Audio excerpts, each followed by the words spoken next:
Howrah rail স্টেশনে প্রধানমন্ত্রী শ্রী নরেন্দ্র মোদীজি এবং রেলমন্ত্রী শ্রী অশ্বিনী বৈষ্ণবের গৌরবময় ভার্চুয়াল উপস্থিতিতে হাওড়া রাউরকেল্লা বন্দে ভারত এক্সপ্রেসের ট্রেনের শুভ সূচনার মুহূর্তে উপস্থিত ছিলেন ভারত সরকারের উত্তর পূর্বাঞ্চল উন্নয়ন ও শিক্ষা মন্ত্রকের প্রতিমন্ত্রী রাজ্য বিজেপির সভাপতি ডক্টর সুকান্ত মজুমদার।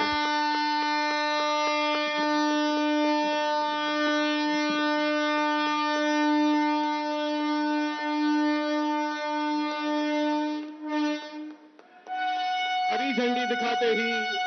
वंदे भारत टाटानगर पटना अपने प्रथम यात्रा पर रवाना। आप जैसा देख सकते हैं कितना उत्साह, यात्रियों के चेहरे पे मुस्कुराहटें बयान करते हुए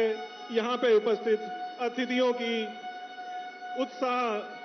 आज एक नई तस्वीर दिखाते हुए